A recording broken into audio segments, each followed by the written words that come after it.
ये कहानी एक ऐसी 41 सॉर्डर की जिसका नाम सुनते ही दुश्मन कांपने लगता है। ये चारों के सामने 100 लोग भी कुछ भी नहीं है और उनमें से एक है जेनो, जिसके पास हीलर की पावर है। उसका बड़ी से बड़ी चोट भी 1 सेकंड में ठीक हो जाता है। उसकी उम्र तो बढ़ता है लेकिन उसका बॉडी हमेशा यंग रहता है। ये कितना अच्छा पावर है ना। लेकिन यही पावर से जेनो थक चुका है। तो ओरिजिनली जेनो एक छोटी गाँव का लड़का है, लेकिन एक दिन उसे मालूम पड़ते है कि वो भी 41 सॉर्डर में से एक है और ये चारों किंग हारुओ के अंदर किंगडम की प्रोटेक्शन करता है।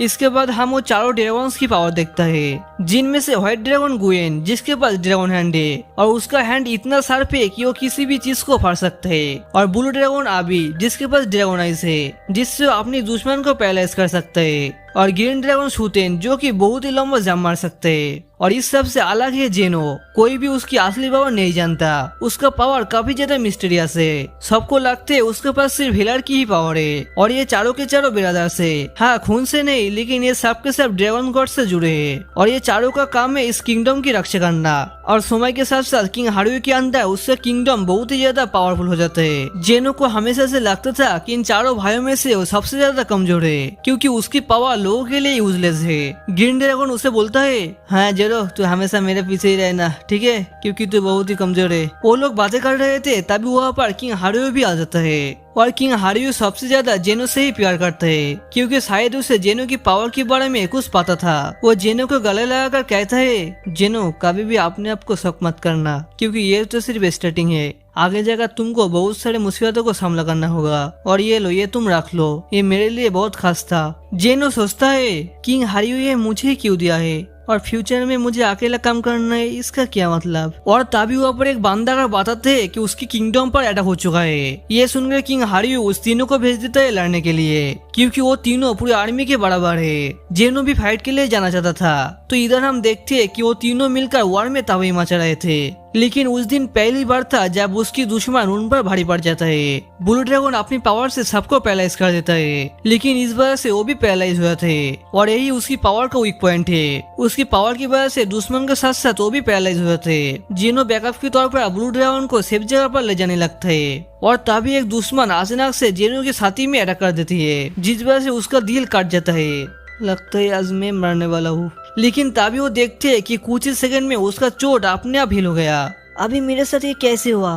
तुम तो एक मॉन्स्टर हो, मॉन्स्टर मॉन्स्टर। और वो दुश्मन डर कर भाग जाता है। तो इसके बाद समय बीतने लगते हैं, काफी सारे वॉर्स होती है और भी बहुत कुछ, और वो किंगडम अभी भी टिका रहता है। लेकिन धीरे धीरे करके वो ड्रैगन सोल्जर बुरे होने लगता है, साथ ही साथ किंग हारुओ भी, जिनकी तबीयत अब काफी ज्यादा खराब है। उन सभी में से सिर्फ जेनो ही ऐसा था जिसकी उम्र पहले जैसे ही यंग था, जबकि बाकी के सब बुरे हो चुका है। जेनो किंग हारुओ से बोलता है, मैं सबसे अलग क्यों हूँ? मुझे जब भी चोट लगते हो चोट अपने आप ही ठीक हो जाते है और आज तक ना तो मैं कभी बीमार पड़ा हूँ। इसका मतलब ये तो नहीं कि मैं एक इमोर्टल मॉन्स्टर हूँ। और ये सब सोचकर वो और भी ज्यादा घबरा जाता है। ये सुनकर किंग हारुओ उसे गला लगाता है और उसको अच्छा फील करने लगते है। तो इसके कुछ ही दिन बाद किंग हारुओ की डेथ हो जाती है। किंग हारुओ की डेथ के बाद वो किंगडम टूट चुकी थी, लेकिन अभी भी ये चारों किंगडम की रक्षा करता है। समय के साथ कमजोर शरीर होने के बाद भी वो अपने किंगडम को प्रोटेक्ट करता है, लेकिन अब हर बार वो कमजोर पड़ जाता है। और एक दिन फाइट के दौरान दुश्मन ब्लू ड्रैगन को बंदी बना लेता है, उसकी बॉडी के ऊपर एक्सपीरियंस करने के लिए।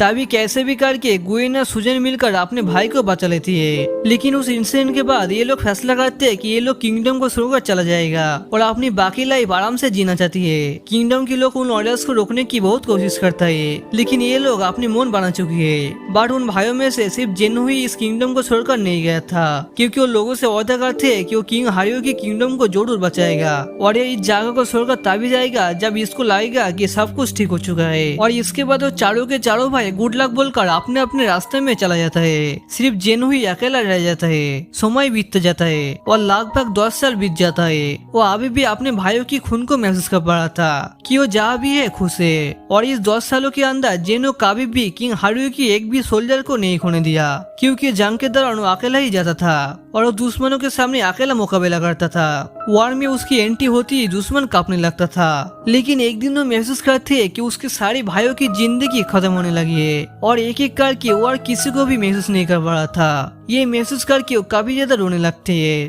क्योंकि सिर्फ वही इस दुनिया में अकेला पड़ चुकी है। अब इस दुनिया में उसकी एक भी साथी नहीं है। इतने सालों से किंगडम के लिए सर्व करने के बाद भी किंगडम के लोग जेनो को ऐसे नजर से देखते हैं कि जैसे कि वो कोई मॉन्स्टर है। तो जब किंगडम के एक नया राजा मिल जाते तब जेनो अपने किंगडम को छोड़कर जाने लगता है। किंग हारुयुकी दे गया वो ट्रेजर पैलेस में छोड़कर, लेकिन आधी रास्ते में वो ट्रेजर वापस से उसके पास आ जाता है। ये देखकर वो शॉक हो जाते हैं। उसे लगता है कि शायद अभी भी कोई मिशन है जो उसे पूरा करना बाकी है। समय के साथ साथ जेनो अकेला रहने लगा था, लेकिन वो महसूस कर पा रहा था कि उसके कुछ नए ब्रदर जन्म ले रहे हैं, यानी कि ड्रैगन्स की ब्लड लाइन अभी भी खत्म नहीं हुई है, बल्कि वो जेनरेशन की जेनरेशन आगे बढ़ रही है। लेकिन वो चारों के चारों ही अलग अलग है। वो पूरी तरह से अकेला पड़ चुकी है।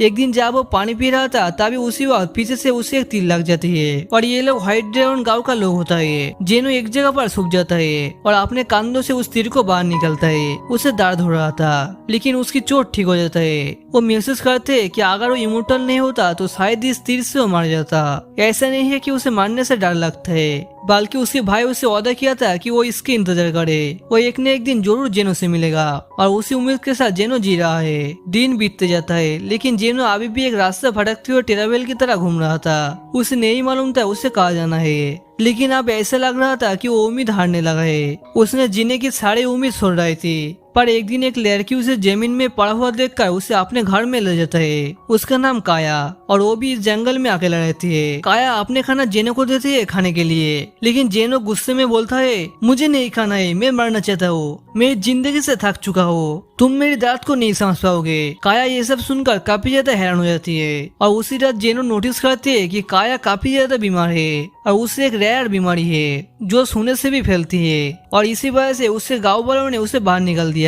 उसका घर का हालत भी बहुत ही खराब है और वो अकेला इस बीमारी के साथ लड़ रही है। उसे खुद भी नहीं पता वो कब मर जाएगी। उसकी कहानी सुनकर जेनो को बहुत ही ज्यादा बुरा लगता है कि वो फालतू में उसके ऊपर चिल्लाया, जबकि वो तो बस मदद करने चाहता था। काया उसे बोलता है, मैं तुम्हें नहीं रुकूंगा, तुम जा सकते हो, मैं बिल्कुल ठीक हूँ। जेनो गुस्से में बोलता है, पहले तुमने मेरी मदद किया, अब मेरी बड़ी है। और उस दिन के बाद से वो दोनों उस जगह पर एक साथ रहती है और अब एक दूसरे बहुत अच्छे दोस्त बन चुकी है और वो दोनों ही अपने पास्ट के सारे दुख को भूल चुकी है। जेनो लकड़ियां बेचकर पैसा कमाता था और काया घर में खाना बनाता था और वो दोनों अब अपनी लाइफ में बहुत ही ज्यादा खुश थे। लेकिन उनकी एक खुशी भी ज्यादा दिन तक नहीं रही थी, क्योंकि काया की तबीयत खराब होने लगती है। जेनो काया की हेल्प करने के लिए अपने तरफ से पूरी तरह की कोशिश करता है। काया ये सब देखकर जेनो से बोलता है, तुम हमेशा मेरे साथ नहीं रह सकते, मुझे लगता है अब तुम्हें अपनी जिंदगी में आगे बढ़ना चाहिए, क्योंकि शायद अब मेरे पास और टाइम नहीं है।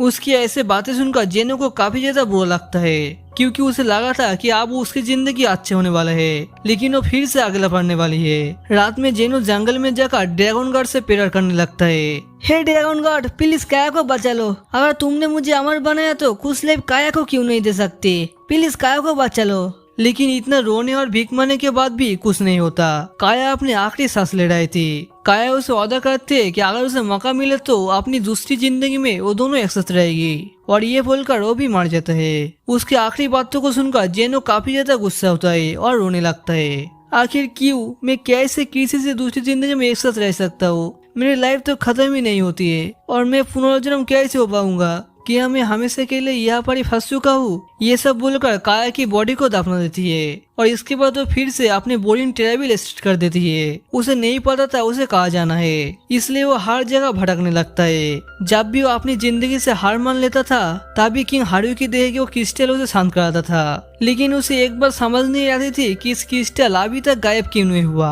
और अभी भी वो चारों ड्रैगन्स की पावर का क्या मतलब, वो अभी भी बार बार पुनर्जन्म क्यों ले रही है। कहीं ऐसा तो नहीं है कि किंग हारुयुकी वापस आने वाला है और इसका अभी भी एक बहुत ही बड़ा मिशन बाकी है, किंग हारुयुकी किंगडम को बचाने का। इसलिए अब जेनो के अंदर एक उम्मीद की किरण जगते है कि वो किंग हारुयुकी पुनर्जन्म का इंतजार करेगा। इसके बाद एक दिन अचानक से आसमान की तरफ काफी तेज लाल कलर स्टार चमकने लगता है, जैसे कि वो किंग हारुयुकी और चारों के चारों ड्रैगन वॉरियर को भी महसूस कर पा रहा था। जेनो एक छोटी बच्ची के पास बैठा होती है और वो दोनों ही साथ में वो लाल कलर स्टार को नोटिस करते हैं। जेनो उस बच्चे को पहचान जाता है और तभी उसी वक्त उस बच्चे के लोग भी वहाँ पर पहुंच जाती है, जिन्हें देखकर जेनो गुड बाय बोलकर उस जगह से चले जाते हैं। इसके बाद जेनो और एक छोटी बच्ची से मिलने जाती है और ये है ब्लू ड्रैगन की पुनर्जन्म। तब जेनो समझे थे कि इसकी जिंदगी भी बहुत ही ज्यादा मुश्किल होने वाली है, क्योंकि गांव के सब लोग उससे दूर रहते हैं और कोई बच्चे भी उससे दोस्ती नहीं करते है उसकी पावर की वजह से। इस वजह से वो हमेशा मास्क पहन के रहते है। इसके बाद जेनो ग्रीन ड्रैगन से मिलने जाती है, जिसे गाँव वालों ने एक कमरे के अंदर लॉक करके रखा था। जेनो ये सब देखकर बहुत ही ज्यादा सैड हो जाता है। ऐसे ही बहुत समय बीत चुका है और इस समय के बीच में तीनों ड्रैगन बहुत बड़ा पुनर्जन्म ले लिया और वो सबके सब सिर्फ किंग हारुओ की इंतजार कर रहा है। तो यह दूसरी तरह महल में हम प्रिंसेस यूना को देखता है। आज इसका 16 बर्थडे है। आपने एक चीज नोटिस किया कि किंग हारुओ की तरह इसके बाल भी रेड कलर का है। यूना की पोजीशन के लिए किंग ने हक को उसकी पर्सनल बॉडीगार्ड बनाया, जो कि उसकी आर्मी के सबसे पावरफुल जनरल है। और यूना और हक साथ में ही बड़े हुए हैं, लेकिन उनके आपस में बिल्कुल भी नहीं बनते। डैड आज में कैसे लग रहे हो? एकदम चुड़ैल जैसे। और वो दोनों फिर से लड़ने लगती है। इसके बाद हम जानते हैं कि यूना दो दोस्तों के साथ बड़े हुए हैं और वो है सुआन। सुआन हक से काफी ज्यादा अलग है, क्योंकि वो बचपन से यूना से बहुत ही आस्ते से ट्रीट करता है और यूना भी उसे पसंद करता है। लेकिन यूना को ये नहीं पता था कि आगे चलकर उसका लाभारी उसे धोखा देगा। और इधर हक भी उसे बचपन से मन मन में पसंद करती है, लेकिन ये बात तो किसी को समझने नहीं देता, क्योंकि वो सिर्फ एक बॉडीगार्ड ही तो है। इसके बाद हम देखते हैं कि यूना बचपन से ही सुआन को काफी ज्यादा पसंद करता है, लेकिन सुआन उसे सिर्फ अपनी छोटी बहन की तरह देखता है। तो इसके बाद एक दिन हक जब अपनी आर्चरी की प्रैक्टिस कर रही थी, तब सब लोग हक की स्किल देखकर इम्प्रेस हो जाते हैं। इससे अच्छे से सुआन कर लेगा, ये उसके लिए बाएं हाथ का खेल है। और तभी सुआन उसे अपने साथ हॉर्स राइडिंग के लिए बोला थे। ये देखकर प्रिंसेस यूना बहुत ही ज्यादा खुश हो रहे थे और ये दूर से हक भी देख रही होती है। सुआन यूना से बोलती है, यूना तुम कैसे लड़के पसंद करते हो? तो इसके बाद जब किंग यूना के पास आता है, तब यूना अपने फादर से जिद करने लगता है।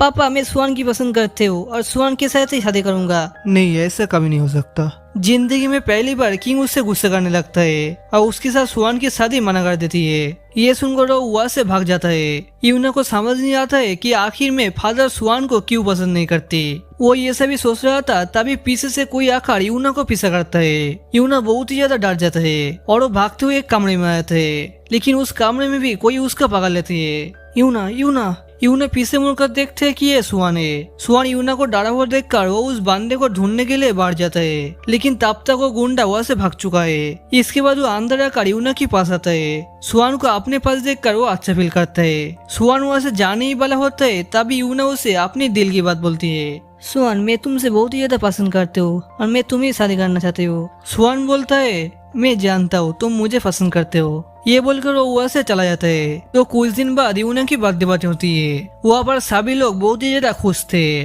उसी भी सुआन यूना को एक हेयर पिन गिफ्ट करता है और उसके बालों की तारीफ कर रही होती है। हेलो मसी हक को देखकर वो दोनों ही शौक हो जाते हैं। प्रिंसेस चुड़ैल तुम्हें किंग बोला रहे। लॉर्ड सुआन मुझे माफ करना रॉन्ग टाइम पे आने के लिए। तुम मुझे लॉर्ड मत बुलाओ, हम बचपन के दोस्त थे ना।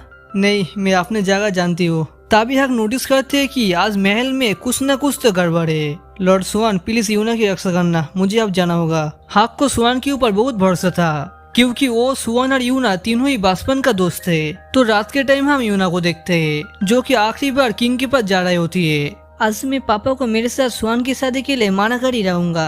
पापा, लेकिन वो जैसे ही रूम का दरवाजा खोलते वो तो पूरा शॉक हो जाते हैं। वो ऐसा कुछ देखते हैं कि जैसे देखकर वो अपनी आंखों पर ही यकीन नहीं कर पाता।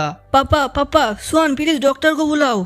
प्रिंसेस यूना मुझे लगा था तुम सो गए थे, किंग और कभी भी नहीं उठ पाएगा। तो इधर हम पैलेस के बाहर हक को देखता है। जनरल हक तुम आज प्रिंसेस के ऊपर नजर नहीं रखोगे? नहीं यार, आज प्रिंसेस और लॉर्ड सुआन के लिए बहुत इम्पोर्टेंट है। मैं हुआ पर टांग नहीं अड़ सकता, और ऐसे भी सुआन है ना। तो इधर हम फिर से यूना को देखता है। ये जिंदगी में पहली बार था जब उसने सुआन का दूसरा चेहरा देखा था। यूना कुछ भी समझ नहीं पा रहा था कि यहाँ पर ये क्या चल रहा है। जिस दोस्त को बचपन से यकीन करा था, उसने ही आखिर में उसके फादर को क्यों मारा। तुम्हारे फादर किंग बनने की लायक ही नहीं थे, बल्कि किंग बनना तो मेरे फादर डिजर्व करता था, जिन्होंने पूरी जिंदगी इस किंगडम को सर्व करने के लिए बिता दी। और ऐसे भी मेरे पिता बड़े भाई थे, लेकिन फिर भी तुम्हारे पिता मेरे पिता को मार दिया। नहीं, वो सिर्फ एक एक्सीडेंट था।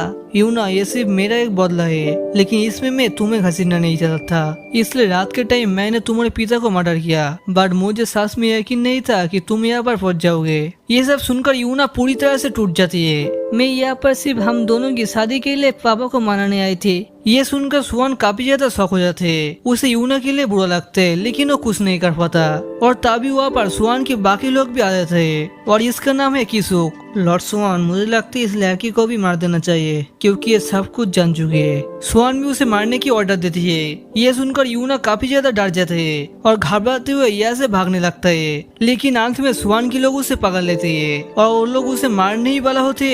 तभी वहाँ पर हाक आ जाते हैं उसे बचाने के लिए, क्योंकि वो किंग से वादा किया था कि वो अपने जान देकर प्रिंसेस को रक्षा करेगा।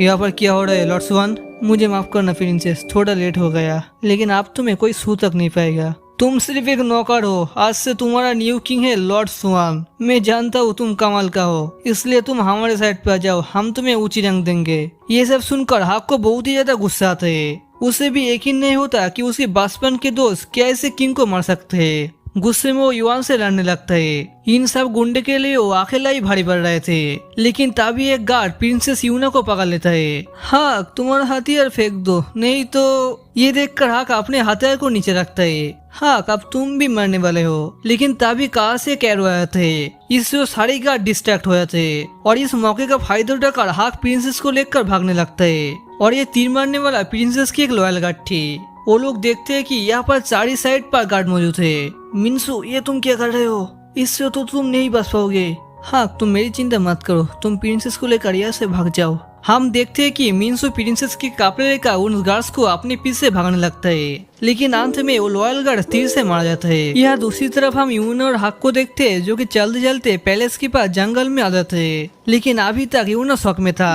उसे यकीन ही नहीं हो रहा था कि एक रात में उसकी पूरी दुनिया बदल गई है। वो जिससे प्यार करता था आज वही उसका। यूना एक ही दिन में कितने सारे लोगों को खो दिया। वो ये सोचकर रोने लगता है। हाक, मैं अपने 16 बर्थडे ऐसा इमेजिन नहीं करा था। तब हाक उसे शांत करने के लिए हाक करता है। प्रिंसेस, मैं हूँ ना तुम्हारे साथ, तुम्हें कुछ नहीं होगा। तो इसके बाद हम पास का सीन देखता है, जब हाक पहली बार अपने दादाजी के साथ पैलेस में आया था। किंग हमेशा से ही हाक को पसंद करता था और वो चाहती थी कि हाक ही उसका बेटी का बॉडीगार्ड बने, लेकिन हाक किसी के पालतू कुत्ते की तरह घूमना नहीं चाहता था। वो एक वॉरियर की तरह जीना चाहता था। वो किंग को मना करके यहाँ से जाने लगता है। हाक, हाक। तभी प्रिंसेस आकर हाक के पीछे में छुप जाता है, क्योंकि तांजू से परेशान करने लगता है। तांजू यूना से शादी करना चाहता था, लेकिन यूना को बिल्कुल भी पसंद नहीं था। इसलिए मैं प्रिंसेस के पास नहीं रहना चाहता। मैं जब भी प्रिंसेस के पास आता हूँ मुझे अजीब से होने लगता है। क्या तांजू तुमसे शादी करना चाहती है? हा हा हा। प्रिंसेस, अगर वो तुम्हें इतना ही परेशान करते तो तुम उससे जाकर बोल दो ना कि तुम सुहान से प्यार करती हो। नहीं, मैं ऐसे नहीं बोल सकता। और वो बहुत ही ज्यादा शर्माने लगता है। तो इसमें मैं क्या करूँ? हाँ, सुहान तुमसे बहुत अच्छा है, वो हमेशा मेरा ख्याल रखता है। तो सुहान के पास ही जाओ ना। ये बोलकर हाक गुस्से में वहाँ से चला जाता है। उसके अचानक से चले जाने से यूना को लगता है कि शायद हाक उससे नाराज है, इसलिए वो हाक के लिए फूड ले आते। इससे हाक भी खुश हो जाते। इसके बाद एक दिन फिर से कांजो यूना को हैरेस करने लगता है और तभी वहाँ पर हाक आकर उसे रोक देती है। यूना तुम्हें पसंद नहीं करता, इसलिए यहाँ से दूर हट जा। अगली बार तुझे यूना के पास देखा तो। कांजू बोलता है, अबे हाक, तू अपने आप को समझता क्या है बे? मैं फायर ट्रैप जनरल का बेटा कांजू हूँ। और वो हाक के ऊपर हमला करने ही वाला था, तभी किंग वहाँ पर आ जाते है और किंग उसे उस जगह से भगा देती है। तो हाक, तुम आखिर में मानी गए। तुम्हें यूना की साइड में देखकर मैं बहुत ही ज्यादा सेफ फील करता हूँ। और हाक भी यूना की बॉडीगार्ड के लिए मान जाता है। तो इसके बाद हम वापस से प्रेजेंट में आए थे। हाक अपने आप में सोचते है कि किंग के मारने के बाद अब यूना की प्रोटेक्शन की जिम्मेदारी पूरी तरह से उसके ऊपर है। लेकिन इतना सब कुछ हो जाने के बाद भी यूना ने सुहान को अपने दिल से नहीं निकाला था। वो नोटिस करते हैं कि सुहान की दिए गए वो हेयर पिन कहाँ खो गया है, इसलिए वो सुहान की हेयर पिन ढूंढने के लिए अपने जान जोखिम में डालता है। लेकिन सही टाइम पे हाक उस जगह पर आ जाते हैं। यूना की बचाने के लिए उसकी पैरों में चोट आ जाते है। तुम इसे ही ढूंढ रहे थे, है ना? और इस तरफ हम सुहान को देखते हैं। लॉर्ड किंग, हम सब मिलकर उस दोनों को नहीं ढूंढ पाया। कोई बात नहीं, अब मेरे पास और भी बहुत जरूरी काम है। भागने दो उनको जहाँ तक भाग सकते है। और इधर हम हाक को देखते हैं। वो यूना के साथ अपने गांव विंड ट्राइब में आ जाता है और हाक विंड ट्राइब के जनरल था। अबे नींद से तो उठ जा, यहाँ पर पहाड़ दे रहे या कुछ और। अबे लॉर्ड हाक, तुम कब आए? हम लोग विंड ट्राइब से है तो हम लोग नींद में ही कम करते। सो जाओ सो जाओ सो जाओ। और तभी हाक के साथ एक लड़की देखकर गाँव वालों शौक हो जाते हैं। क्योंकि उन्होंने हाक को आज तक किसी भी लड़की के पास नहीं देखा। हाँ, क्या ये तुम्हारी गर्लफ्रेंड है? लगता है ये लोग अभी भी किंग की मरने की खबर नहीं पाया। यही सही है। और तभी अचानक से यूना बेहोश हो जाते हैं। Side please. तब हाक यूना को लेकर ले जाने लगता है। तब उसका छोटा भाई बोलता है ग्रैंडफादर यहाँ पर नहीं है, किंग ने किसी जरूरी मीटिंग के लिए 5 ट्रेस को तलब किया है। ये सुनकर हाक तो शॉक हो जाते हैं। तो इधर हम किंग की पैलेस को देखते हैं। उस मीटिंग पे हाक की ग्रैंडफादर भी होती है, जो पहले विंटरअप का जनरल था पर अब जनरल हाक है। मीटिंग के पहले वो सभी लोग डिस्कस करते हैं कि अचानक से किंग की डेथ कैसे हो सकती है, और प्रिंसेस के साथ साथ हाक भी गायब है। देखकर लगता है कि ये सभी काम हाक का है। उसने पहले किंग को मारा होगा, उसके बाद प्रिंसेस को लेकर भाग गया। तभी वहाँ पर स्वान भी आ जाते हैं। सब लोग शांत हो जाओ, मैं नहीं चाहता कि ये बात बाहर तक पता चल जाए। और हाँ, जैसे कि आप प्रिंसेस भी यहाँ पर नहीं है, तो राजगद्दी ना चाहते हुए भी मुझे ही संभालना होगा। लेकिन इसकी मंजूरी के लिए उस 5 ट्राइब का लीडर्स की मंजूरी जरूरी था। राजगद्दी कौन संभाल रहा है इससे मुझे कोई फर्क नहीं पड़ता। मैं अपने दिल से स्वान को न्यू किंग के लिए मानता हूँ। उस जगह में सब लोग राजी हो जाते हैं, सिर्फ हाक की ग्रैंडफादर को छोड़कर। मैं और अपने ट्राइब का लीडर नहीं हूँ, पेजेंट ट्राइब का लीडर है हाक। अगर तुम्हें किसी से परमिशन लेनी है तो तुम जाकर हाक से ले सकते हो। और हाँ, मैं इतना जरूर कह सकता हूँ कि हाक के काम नहीं है। तुम्हारे मानने से या ना मानने से कोई भी फर्क नहीं पड़ता। 3 दिन के अंदर तुम्हारी मंजूरी चाहिए, नहीं तो मुझे ना चाहते हुए भी तुम्हारे ट्राइब के खिलाफ कदम उठाना पड़ेगा। किसुक बोलता है, और इससे वो बेचारा गाँव वालों को। तो इस तरफ हम यूना को देखते है। आप उसे होश आते है। तभी हाक उसे कहता है आज से तुम्हारा नाम है रिन, ठीक है ना? हाँ बड़ो भाई, तुम तो लुच्चे को निकले। और इधर हम फायर ट्राइब के लीडर और स्वान को एक साथ देखता है। लॉर्ड, क्या हम लोग भी हाक और प्रिंसेस को ढूंढने स्टार्ट कर दे? नहीं, तुम अब विंड ट्राइब्स की कुछ व्यवस्था करो। Yes my Lord. तो इसके बाद इधर हाक यूना को लेकर पानी लेने के लिए नदी में आता है। तब वो देखते हैं कि उसकी नदी पूरी तरह से सूख चुकी है। गांव वालों को पता चलता है कि ये फायर ट्राइब्स वालों ने किया है। वो लोग पानी बंद करके वार्निंग दे रहा था, और ये तो सिर्फ शुरुआत थी। तभी वहाँ पर हाक की ग्रैंडफादर भी वापस आता है। तो आज का वीडियो यही था। अगले वीडियो में हम देखेंगे यूना के साथ वो 4 ड्राइव्स वॉरियर कैसे मिलते हैं। तो प्लीज कुछ भी कमेंट्स कर देना, और हाँ, लाइक और सब्सक्राइब भी कर देना।